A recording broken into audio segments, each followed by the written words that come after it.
Alrighty, so I just finished up this video and I wanted to come back to the beginning and add this message. This video definitely turned out to be a little bit longer than I intended, so I want to let you guys know there's going to be timestamps in the YouTube description. So if you guys want to skip around and find the information you're looking for, that's where you'll find those timestamps. And if you're looking for a shorter video on either one of these that's just like an overview, we already have shorter videos that go over all the quick details. This is going to be more of an in-depth, video that's going to help anybody that might be a little bit confused in between the two. And I realize this might be a little bit too much information for some people, so I just want to let you guys know there's no such thing as a perfect gym. You could show me any gym on the market, and I'll show you a con that'll be a con for somebody. So really, you're not looking for the perfect gym. You're looking for the perfect gym for you. So that's all preference on what you value, what you like to do, what your favorite exercises are. So I recommend you get out a pen and a paper, if you're not sure. And as we go through the video, just write down your favorite things about each gym. And then at the end, you should be able to, figure out which one you think would be better for your situation. Hey guys, here's the comparison video for HD1 and HD2. So I'm going to start by saying if you guys are looking for a heavy duty squat rack with a cable machine on it, you really can't go wrong with either one of these options. Both of them are pretty much leading the category in terms of value and functionality. And when you're looking at the HD2, it's not going to be an upgraded version of HD1. They're pretty much alternatives to each other, and they both excel in different categories. So it's up to you to determine which one would be better for your needs. And that's what this video is all about. I'm going to put them head to head, help you compare all the differences, and then at the end of the video, I'll kind of bring it all back and give some recommendations. Okay, so we're going to go over the low row station, and I'm going to start here. If you've watched the HD1 video, you'll know that I mentioned these machines are pretty small, and we like to do 2 cable ratios, giving you 2 options in different places. So we were able to fit 2 cable ratios in. On the HD1, we added the 1-to-1 to the lat pull down, and then you got the 2-to-1 here. On the HD2, you have the 2-to-1 here. Since there's no lat pull down, we use the 1-to-1 to go down here for the row. Okay, so why did we do a low row station on the HD2? It's because with functional training arm models, it's a little bit cumbersome and hard to set up for a row because the arm comes out so far. You'd have to build something that's going to hold your feet way out here. And then even if you did that, this is a 2-to-1 cable ratio. Functional training arms aren't really designed for compound lifts. They're made for smaller accessory movements, so you wouldn't even want a 1-to-1 on here. It would kind of ruin the whole, defeat the whole purpose of having functional trainer arms. So that doesn't work if you work off one pulley. So generally what you'll see most do is you're going to put crossbar here, which we give you, and then you'd have to put a long post here to hold your feet, and then you'd put both functional training arms here and you'd row off them together or connect them together. So it's a long setup process to get a heavy row. It's possible, and we're probably going to design that foothold since we already have the crossbar, so that'll be an option later on this year. Okay, so all of that really made us want to figure out a better way to do a low row on functional training arm models, or just make it easier to get a heavy row. So that led us into installing a 1-to-1 pulley into the foot. And there's pros and cons here. It's really good to have that 1-to-1 setup whenever you want it. You can do a heavy row. The con is we're limited to where we can put it. So you can only go here. You can't do any adjustment for it. And it's a tad low in my opinion. It works perfectly fine if you're sitting on the floor, the angle is perfect, but if you go to sit on a pad or something like that, then it'll seem like you're pulling at a little bit of an angle. So to get perfect form, you're pretty much sitting on the floor no matter what, where HD1 is going to have adjustability. And that's kind of why I say HD1 works better for compound lifts, because you'll see the lat pull down in the row. You can really dial it in how you want it. This is really cool, and it's one of the best ways you're going to be able to row on a functional training arm model. Okay, so now I'm going to show you just a quick setup for it, and then I'll go through all the different angles. So this is always here. That's your dedicated pulley. So now we're set up for the row. This is the angle that's going to work best and feel like a traditional row. You have to actually sit on the floor to line up with that pulley. So that's what that looks like. And then I like to sit on a pad. So the second you go and sit on a pad, it changes the angle, and now it's pulling a little bit high towards like top abdominals. And then the foot plate is very tall, and it's at that angle to give you the option to sit on a bench. So let me bring in a bench for you guys. So you'd put it in a declined position. This is the X4 bench. And then this is going to be like a high row, so it's going to hit you up in the traps. So you can see the angle, it's really high. And then because this is not a swivel pulley, it's hard to do a single arm row. And that's the number one way you can damage your cables. So if I start to pull at an angle, the cable's going to rub on the side of the pulley. So you really have to line up where you're pulling with it. Where on the HD1, it's a swivel pulley, so it's going to move wherever you want to go. Okay, so you still have two different ways you can do one arm rows on the HD2. The first one is going to be to put the crossbar onto the front that we give you, that accessory crossbar, and then you can either get an aftermarket foothold that can mount onto there, or you can wait for the one that we have coming out later this year. So when you have that set up, you can do one at a time, or you can do both at the same time, single arm off of the functional training arms. And you can still do it here as well. You just need to be cognizant that you're lining up with the pulley so that you don't fray your cable. So if you're sitting here and you're doing close grip rows, if you want to do one arm, you got to scoot your butt over a little bit and make sure you're lining up your arm with the pulley. So it'll still work perfectly fine. You just need to be aware and make sure that you're not going to stay here and pull at an angle, because then your cable will rub on the side, and that's the number one way that you damage a cable, is getting it to move where it's not designed. So on a swivel pulley, do whatever you want, but on a dedicated pulley, make sure your cable is always in line with that pulley. Okay, so now we're on the HD1. So the HD1 uses the 1-to-1 pulley on the lat pull down, so we don't have one in the foot. So just out of the box, this is how you would be rowing. You're going to put the 2-to-1 trolley down here at the bottom, and then you're going to row directly off that. This is a swivel pulley, so single arm rows is no problem. And then this sits a little bit taller, so you can sit on the pad right off the bat. You don't need to sit on the floor, and that's just like a nicer setup to do rows on. So that's the perfect row right there. And then if you need it to be heavier, there's two different ways. So 2-to-1 ratio, 200-pound stack, you're rowing 100 pounds. So if you need more than that, this is the HD1 adder pin, or HD adder pin now because it works on HD2. So you can put up to 400 pounds additional on the weight stack just using this pin. So that would give you 300 pounds doing it that way. And then we also have a new attachment we're about to put on the website that's going to give you a 1-to-1 pulley and hook it up to the lat pull down. So I'm going to show that in the next clip. But right off the bat, you can do a 100-pound row. This will up it to 300, or you can use the kit. So there's a lot of different ways to do a heavy row. This is what that angle looks like right here. This is already perfect. And if you're taller, you can raise it by 1 notch, but that works really, really good. And sitting on a balance pad is a really comfortable way to get a heavy row. Okay, so here's a first look at the new 1-to-1 low pulley kit that we have available for HD1. So what comes with the kit is going to be this low pulley mount. This is going to stay permanently on your rack. And then we give you a long cable that's really easy. You thread it through here, and then it goes up, and use a carabiner to hook it up to the 1-to-1 lat pull down. So now you're not working off the cable trolley, you're working off the lat pull down, so you get a 1-to-1 row. I'm really happy with this. It sits about an inch higher than HD2, so it feels really good on the pad as well as the floor. So I'm going to put this on my unit at the house because I think it works really good. Now you can set up, you just thread the cable. It takes me about 10 or 15 seconds, and then now I have a 200-pound row that works really good. I don't have to add on any plates. And now you have a 1-to-1 row and a 1-to-1 lat pull down built in on HD1. That's why I say compound lifts here are really, really good. And then let's say I wanted to do 1-arm rows, I can just bring the trolley down and I can still use that. That still sits right above these two, no problem. And then if you need more than a 200-pound row, you can combine it with this, the adder pin. And now you can get 600 or 700-pound row, which is insane.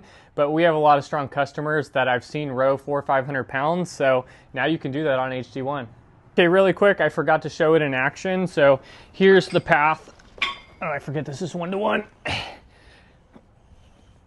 So it feels really good. I'm really happy with it sitting on the pad, and that's the way I like to do it. So I like this angle. You can also sit on the floor if you choose. And then when you're not using the cable, you would just take it off and hang it on the back of your rack. So really quick. Up here, I know you can't see, but I'm just taking it off the carabiner. So now it's done. That's 10 seconds on, 10 seconds off, and you just hang this on the back of your rack. That's what the top of it looks like. So you can just carabiner it in, And to put it back on, bam, go up to the carabiner and you're in action. So it's a lot faster than putting on the adder pin and doing plates. It's a really good, quick and easy way to do the one-to-one rail. Okay, there's one more positive note that I want to point out on a traditional trolley setup like this. Since you have that adjustability, one of my favorite things for targeting the rear delts, the back of your shoulder, is going to be a high row. So you can do face pulls with a tricep rope, or you can use a lap bar. That's what I prefer. Really high and wide is how you really target those rear delts. So you can adjust the trolley, whatever height you are, you can really line up with your shoulders, and that's a really good variation I didn't want to leave out. If you haven't tried that, definitely add it in your routine, see what you think. Okay, really quick when it comes to dimensions, they're both pretty much the same size except for the depth. So HD1 is about 8 inches deeper, and that's because of the lat pull down. So when you have a 1-to-1 cable ratio, you're limited on cable travel. So as high as the weight stack can go up, that's about as high as you can pull down because it's a 1-to-1. So 1 foot of pull, 1 foot of weight stack rising. So I made it so you can see both the weight stacks. Because there's not a 1-to-1 lat pull down, we can use a traditional style weight stack, which shrinks everything. That weight stack goes taller. You don't need a lot of cable travel for a row, so we didn't have to do any change in design. So HD2 is going to be a little bit smaller. So on HD1, the weight stack, we went long this way instead of tall. So by making it wider, our weight stack can go higher and allow that lat pull down to come down a lot farther. So that's why the HD2 is a little bit bigger. It's to account for that lat pull down. Okay, so now I'm going to go over your squat rack and your bench press setup that you can use on the front of your rack. That's going to lead me into touching on the cable trolleys really quick. This might be something you guys haven't really thought about before, but anytime you pair a functional trainer with a squat rack, your cable can either come into the trolley and meet 2 different ways. So you can either come in from the bottom or you can come in from the top, and that's going to affect the usable space that you have on your squat rack. So that's what we're going to set up and compare for. The reason why both of them are different is because we run 2 different cable ratios on both racks. So HD1, you have your 1-to-1 up there, so there's no room to run another cable. So we're coming in from the bottom to the trolley. On HD2, 1-to-1's down there, so we're coming in from the top to meet the trolley. So now I'm going to set up both and we'll compare. Okay, so I have both machines set up for bench press, and I'm going to spend a minute on HD1 because this is going to highlight the one little drawback that I see on HD1. This is the one little con for me, but it's a con that actually has some pros to it, so you have to weigh it out and just think about what you get. So when you have the cable coming in from the bottom to the trolley, you lose this small amount of usable space on your rack because when you want to do squat or bench, you have to lock these at the bottom, otherwise the cable will get in the way. So what that limits would pretty much be a rack pull. If you want to do half a deadlift off the safety bars, these would be in your way. You can't really get these any lower.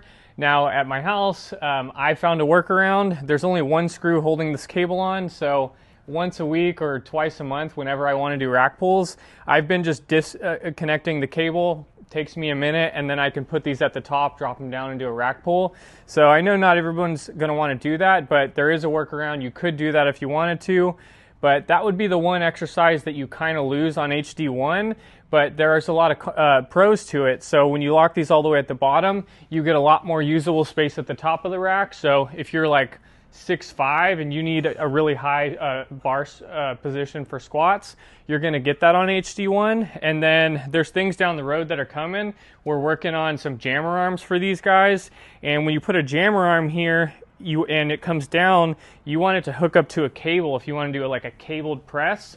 So a cabled jammer arm is going to work really good with the cable at the bottom, to where you're not going to have that on HD2. It's still going to work, but you'd be doing it plate loaded. There's going to be some things you can hook up the cable to do on jammer arms on HD2, but a press right off the bat is what is going to work better on HD1. If you're working off the cable, both are going to do plate loaded fine. Okay, so the HD1 has quite a lot of 5-star reviews now, and we have a lot of long write-ups from customers on our website. And the 2 drawbacks that I've seen a couple times in all those reviews, one is going to be the safety bars being a little bit short. And in hindsight, we did make them a little bit short. The HD1 comes with so much free stuff, and that lat pull down seat's really expensive. We thought because the rack pull wasn't really going to be an option here, that we could make them a little bit shorter and it would still work. For bench press, it still works perfectly fine. I'm about to show that. But in hindsight, I wish we made them a little bit longer, and we'll probably do that on a future model. If you guys want a longer safety, these are universal uprights. You could get longer safeties for the HD1. It wouldn't be that costly. So the other thing I've seen is I think 2 people say that the safeties don't go down far enough for flat bench. And then I replied and said, have you tried it? Can you show me? And I have never heard back on those. And I'm going to show you now that it does work perfectly fine. And I'm a skinny guy, so if it's going to not work for anybody, it's going to not work for me. So you're going to see that now. So those are the 2 things I've seen. And then, you know, raving about everything else, the HD1 is killer. And I haven't even seen anybody point out rack pulls. That was one con that I pointed out. So those are like pretty much all the cons we've pretty much seen on HD1. And I don't really see any other companies pointing out their flaws. And trust me, all machines have their flaws. Okay, so here's a short clip showing you guys that the safety bars do in fact work perfectly fine for flat bench, and that the size of the safety doesn't really matter here. It still works perfectly fine. So I'm going to demonstrate that now. I have the safety bars as low as they can go. And, you know, the bigger you are, the higher your stopping point will be. So I'm skinny, you know, if you're not really going to need it to go much lower than this. And at this position, it's actually digging and resting on my ribs. So most people would want it actually a little bit higher. For me, I could work with this. Let's say I couldn't get out. I can actually just come forward a little bit towards my neck, and now I'm safe. I can get out. So I would say that that's as low as you're going to need to go on a bench press, and that it should work perfectly fine for pretty much everybody. Okay, so one last clip right here. I just wanted to point out, because I realized there is one other situation where you would possibly want a lower safety bar. So 2 places you would want a low safety that you can't have it would be a rack pull or a decline bench press. If you were trying to max out a decline bench press, I don't know how many people are trying to do that, but I thought I would just throw that out there. Your decline still works perfectly fine. If you were maxing out, you would just need a human spotter in this situation. The trolleys don't get in the way for a decline bench, so I'll quickly show that and then we'll move on. So decline bench works perfectly fine. Okay, so I'm not going to waste your time showing you bench press on the HD2, because I would say this is going to eke out the win because it has more adjustability and longer safety spotters. So there's not really any limitations in terms of what you can do down there. So I'm not going to touch on that. The limitations that are going to come on HD2 are going to be from the top, because just how the HD1 is limited at the bottom, the HD2 is limited at the top. So the highest squat you can do is going to be, this is sitting at 63.5, where on HD1, the highest your bar can go is going to be 71.5. So it's not really a big factor. This is going to be good for people up to around 6'2 or 6'3. If you're taller than that, then you're going to feel like you're coming down a little bit for the lift off. You know, if you're 6'5", 6'6", then if you want a nice squat, HD1 is going to sit a little bit higher and might feel more comfortable for you. Not to say that you couldn't probably make this work, but that would be the limitation on the HD2, would be at the top, pretty much nothing at the bottom. Okay, so here's your lat pull down for the HD2, and the way you get a good and heavy lat pull down on a functional training arm model is by connecting the arms together and then coming down to whatever accessory you want to use. And we went back in and we made this emblem bigger. That way you have room to bring these arms out and still let them to connect up there. So doing that allows you to put the lat pull down directly overhead, so you're not pulling at an angle if they were arced in more. And we give you the accessory crossbar that comes with it, and then also the lat pull down hold down, so you have everything you need to get a lat pull down directly overhead. Right out of the box, holds you down. You can put the crossbar around where you think you need it, and then use the micro adjustment here to come down and adjust to you. And then you can see lat pull down works really good directly overhead, and there's plenty of room up there. If you're a taller guy, you can still get a big stretch. So here's one of the pros of functional training arm models. Having that little bit of extra adjustability works really good for a single arm lat pull down, so you can isolate one at a time. So right now I have it overhead, and this works really good, and there's a lot of room up there.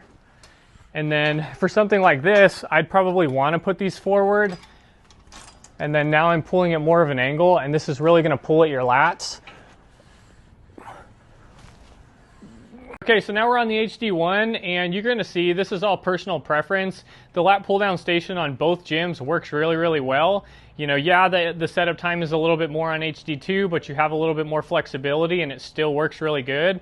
HD1 is a little bit simpler. You already have a one-to-one lat pull down up there, so you don't need to connect them together. It's already heavy, it's always ready to go. So, you know, I've had the HD1 at my house for about 5 months now. This is a real staple for me. I find myself using it multiple times a week.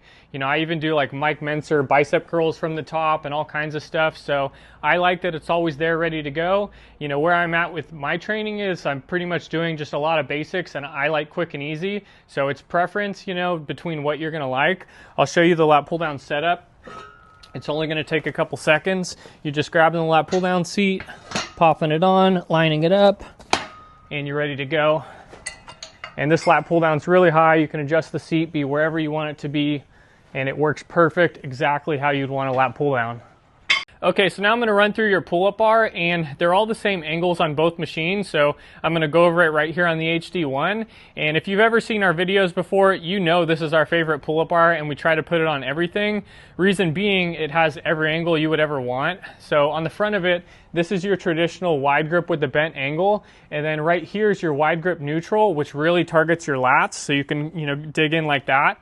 And then right here in the middle, this is bicep heaven. And if you guys aren't doing pull-ups for biceps, you guys are really missing out, because in order to engage the full bicep, you need to hit it from both joints. So when you lock your arms and you're only moving from the elbow, you're only connecting all the fibers that connect to the elbow, and you're missing everything that connects to the top. So when you do a pull-up, you're moving both joints and you're engaging the fibers from both directions. So it's a really, really good bicep exercise. These ones right here in the middle, this is like your hammer curl, and hammer curl works the brachialis, so that's everything on the outside of the arm that you can see, and it really digs into the forearms as well.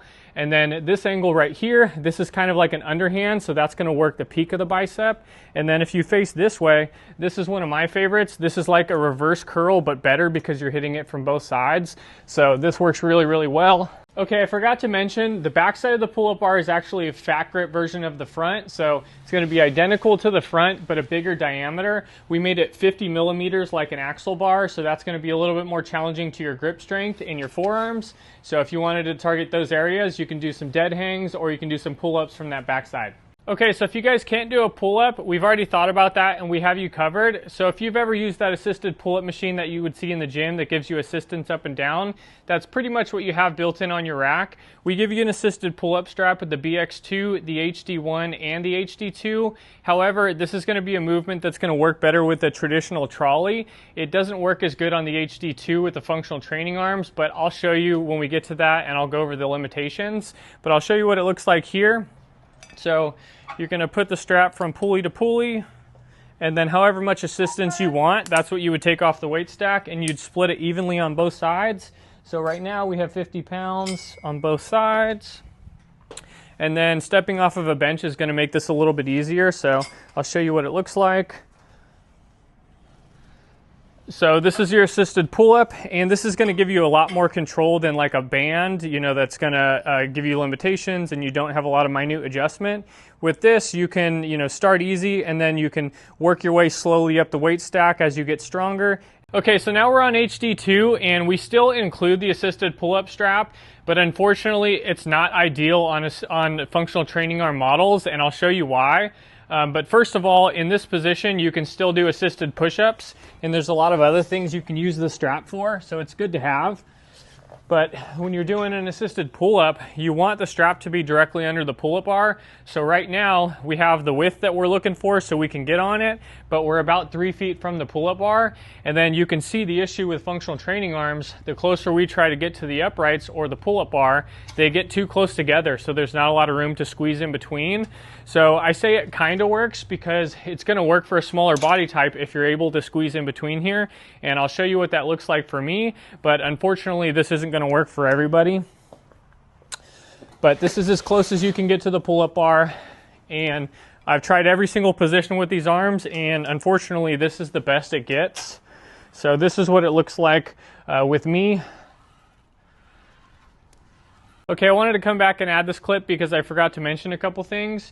So we also give you guys a straight bar pull-up as an option with the HD2, so you can pick your preference. We still have some customers that just prefer a traditional straight bar, so you can, decide which one you install. We had some extra unusable space on the HD2, so we decided to give this as an option. So you can put your straight bar here, or you can mount that, but you wouldn't really do both because they would get in the way of each other.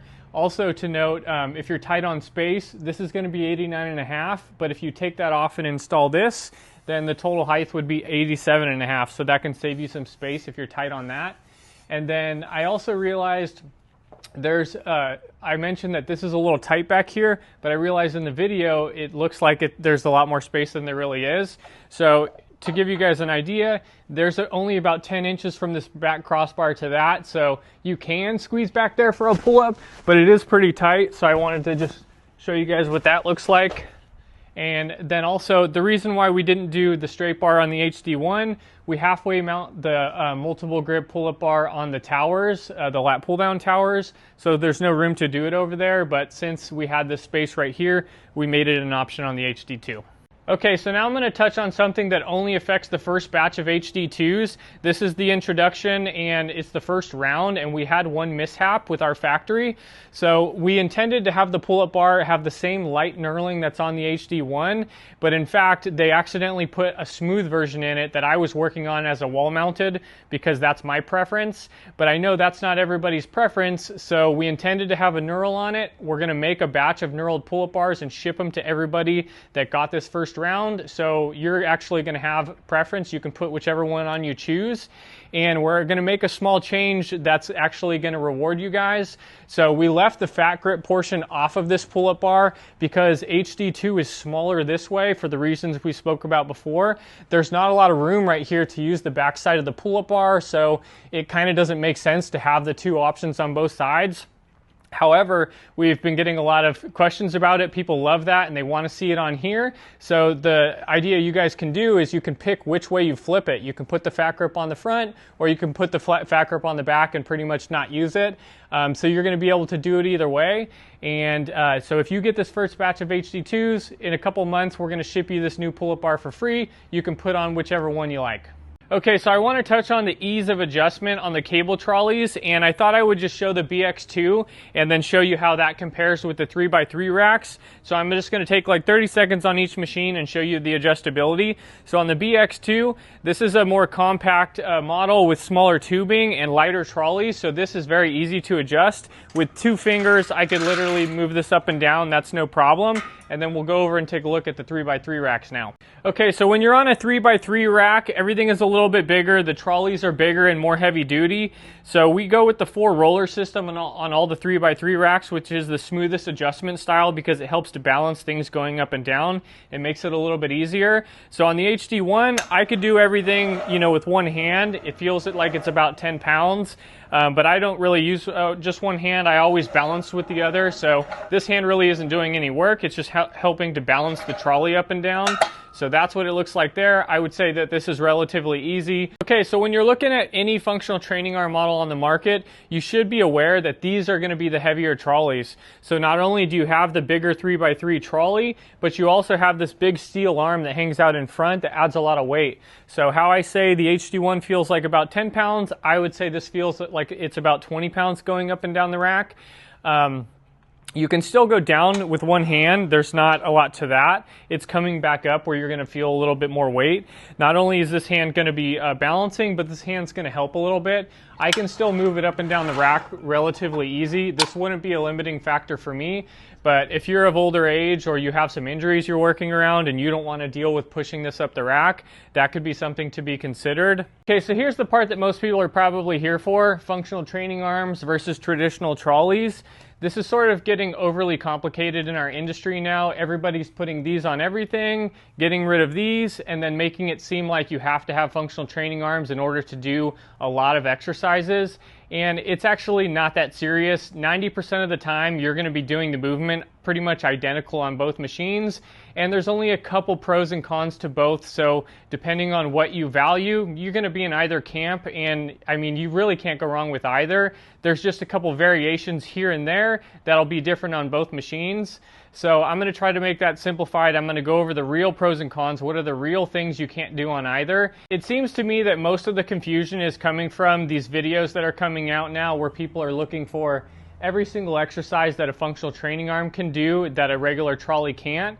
But the thing with those videos is most of them they're just variations. So they're variations that you can do on here that you can't do there, but it's just a variation. I can also do a variation of it here, you know, and they're going to be just a little bit different on both, some even more preference. One example that I saw this morning, just kind of looking at some videos of what's out there now, you know, I saw somebody put the cables close together and then they're doing front delt raises and then making it seem like in order to do a front delt, you need the cables to be really close, kind of ignoring the fact that you can do it many different ways on a regular cable, you know, one of which being like the all-time favorites, you know, just like a front delt with a cable rope like that, which I would prefer, or even just doing it with dumbbells. So it's not like you have to have, you know, cables to do all these certain muscle groups.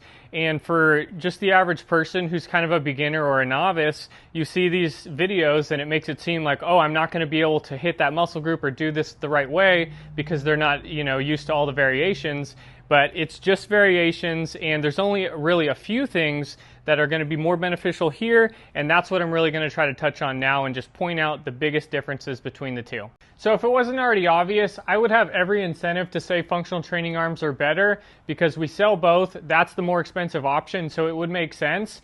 But I've been doing this for almost 20 years selling equipment, and my absolute biggest pet peeve is seeing people make the wrong decision based off the wrong information and just have regrets down the road. You could easily buy either of these racks and then wish you had the other one in a couple months, and I don't want to see that happen, and that's why I'm putting so much effort into this video. As you can tell in the video, there's not really a clear winner yet, and there really isn't going to be. It's just a video showing a bunch of pros and cons and just trying to help you find the one that's going to make the most sense for you. So for me personally, I chose HD1 for my house out of the two, out of both options, because that's the only machine I have at my house, and I value the lat pull down in the row. It works slightly better, and it's always set up and ready to go, so I don't have to set up for it, and there's not really any exercises on functional training arms that I feel like I'm really missing or that I'd want to give up for that lat pull down in row. That being said, if I already had a lat pull down row station at the house, then this would be a no-brainer. I wouldn't even look at HD1. I'd pick the wider arms and I would have a great squat rack, and that would be that. So that was kind of the deciding factor for me. You know, it was pretty much, I'll say that the biggest thing for functional training arms in my eyes is just a wide cable fly, and I have enough variations of flies where I don't feel like I would give up my lat pull down in row for that. Okay, so the answer you're looking for isn't, are functional training arms better? Because functional training arms are better. They can do more variations than traditional arms. So the real answer is, what value do you put on those variations? Because that's different for every person, you know. So there's a couple pros here and there's a couple pros here. So I think it's best for you to just, on a piece of paper, we're going to go over what this can do, and then just write down what things you want to do and just kind of do pros and cons for yourself. That way you can better answer the question of if functional training arms are better for your situation. Okay, so this part's going to be very straightforward because there's two main things that functional training arms can do that regular trolleys can't, and that's go very wide and very narrow. So we'll start with wide, and this is going to be probably the biggest thing that everybody's looking for with functional training arms, and that's going to be like wider cable flies. Especially if you have longer arms, the wider fly is going to feel a lot better. For someone my size, it still feels better, but I would say it's more like 20%. The taller you are, the better it's going to feel having that really wide fly. And then the other thing you could say with the wider arms is, some people would say rear delts, but I would say that they work good on both, and I'll show you why in a second when we get over to that machine. Okay, so now we have it set up in the high and narrow position. So let's write down everything you'd want to do in this high narrow position. And just for everything in general, if I forget anything major, any major exercises that you would want to do on this, put it in the comments below so we can all see. I doubt I'm going to skip over anything major, but in general, just don't mention anything that can easily do. Don't say you need this for an ab crunch when that does an ab crunch really well. Let's only point out the things that we really want to be able to do with functional training arms that a regular one can't. So in this position, it's pretty much going to be a single arm lat pull down where you're doing them independently. The good thing with that is if you have one side that's stronger than the other, this is going to be completely independent. Now you can still do that like rotational exercise with the lat pull down on a single arm. They have those attachments now that hook up to one cable, and you have rotating handles, so that can still be done there, but this is completely separate, so each side is working independently. So that's one really good notable one from this. The only other thing I could think of is if you wanted to do single arm triceps like this, you could do both at the same time. But something like that's going to really just emulate like a straight bar for me, so that's not a big one. A big one for me would be that single arm lat pull down. Okay, so now we're set up in the middle and narrow. Sometimes you'll see people do rear delts like this, but it's not a full contraction, and I'll show you why. So if you're going to do a rear delt fly from here, it's going to stop you short, so I'm just going to stop in this position and stay here. Now you can see this is my rear delt. This is a full stretch, so you need to come across the body more to get a full stretch on your rear delts. So what you'd want to do is wider, and wide is going to work pretty good on both machines. I still get a full stretch over there, but if you have longer arms, this is going to feel a little bit better. So wide works really good for rear delts. Here's this, and now you can see that full stretch in the back. And then if you come over to this machine here, with my size arms, I still get a full stretch like this too. You want to stand in a little bit more because that's going to be wide. The farther you come out, the more narrow the cables will get. So you can see how the cable path changes. So when you're close, the cable path will be like this, and then when you step out, the cable path will change. So the farther you go out, the more narrow it will be. And if you had really long arms and you had this machine, the alternative would be to do it with dumbbells, because that's going to just adapt to where you want to go. So holding dumbbells, that would be your rear delt fly as well. Okay, so now we're set up close to the bottom and narrow. This is going to be the position where you're going to be able to find the most things that this can do that can't. Most notably would be single arm rows, where each one is independent, just like the lat pull down. And one thing to note, you can still do everything over there just one arm at a time, but here you can do both. So these can go lower, but I left them a little bit high because what you would do is you'd put a crossbar from here to here, the one that we give you, and then a foot hold down, and then that's how you're going to do the rows. Everything else you're going to mostly be doing standing. So everything from this position where the cable's down there and you're standing and you're doing stuff, this is the same exact plane of motion that a dumbbell is. So everything that a dumbbell can do, it's pretty much what these are going to be. So everything you can think of. So if you wanted to do, curls, one at a time, independent, you're going to be able to do those here. One really good one is side delts. You get a little bit better stretch than a dumbbell would give you. This is actually a really good one. But I'd say it's about 10% better. You could also do one at a time on a regular, or you can use dumbbells. So that's nice too. But write down everything that you would do from this low pulley. For me, it's going to be rows, side delts, maybe some biceps, but a lot of my favorite bicep stuff I would do on just a regular single pulley. But those are the main positions that this is going to do that won't. So what are you going to do on wide? What are you going to do high narrow, mid narrow, and bottom narrow? And then you should be able to hit those pros and cons and see what you would value the most. Really quick, I forgot to add the shrugs to the list. That's one last thing that you can really do from the bottom that works really well. So you have shrugs here. This is typically something I would do with a barbell, where I would set my safety bars around here and then put my barbell across, and then you can do them behind the back or in front of you. But this way you don't have to bend over and it's just there right when you need it. So that's not a big one for me, but that is notable, and some people really like to do it with cables. So don't forget about shrugs if you want that on your list. Okay, so I think you can see when you take away all the exercises that both machines do very well, the list of differences becomes pretty narrow, and then you can easily, just pick your preference and write down what you value the most. For me, between the two, what I really wanted from this one was that wide cable fly and that dual single arm row. But at my house, my all-time favorite for rows is the seal row, so I already pretty much have that covered. I do dumbbell rows like this. That works really, really good. So the only real thing for me that I like more about that machine is that wide cable fly. And for my wingspan, a traditional machine works just fine for me. All you're really trying to do is stretch that pec as far back as it'll go and get a full contraction. The reason why a wide fly feels better is because that angle coming in, you feel like you get that last little bit of squeeze that you wouldn't on a regular machine. So it does feel about 20% better for me over there. but it's not enough for me to give up all the other things, you know, assisted pull up, the dedicated lat pull down, the row, all those little things that I prefer. It's also a lot easier to, you know, these are lighter trolleys up and down. I'm not messing with stuff all the time. So there's a lot of pros here for me. And for that cable fly, if you guys want that little last piece of squeeze that makes this feel better, you can do it single arm and it'll feel better than both machines. Kind of like an old school pec deck where you're coming and you're getting that pump like that. You can get that just doing one at a time, and you can squeeze better than if you're even doing it on a wide machine, just like this. You cross over and you can feel it really good. So between that and just regular flies, dips, you know, all that, I mean, I get plenty of chest work. So, you know, that's what did it for me. And I'll show you a cable fly really quick. But I mean, I've seen, even if you're 6'2", 6 foot, this is going to be perfectly fine. You can get that really deep stretch in your chest. You can get a good squeeze. You can cross over. Okay, so I hope that helped, and I really want you guys to ignore everything that I love about this because I'm a little biased because I chose that because I think it's best for my situation, but it might not be best for you, and it might not be what you value. They're both really good machines, and just like I said, if I had a lat pull down and a row station at my house, I would have chose this one because I can still do everything I want to do over here. There's a little bit more variation for me. They're both really good machines, and it's really just going to come down to what you value, what you have at the house, how tall you are, you know, stuff like that. And it's really personal preference. You can't really go wrong with either. You just really want to choose what's going to be best for you.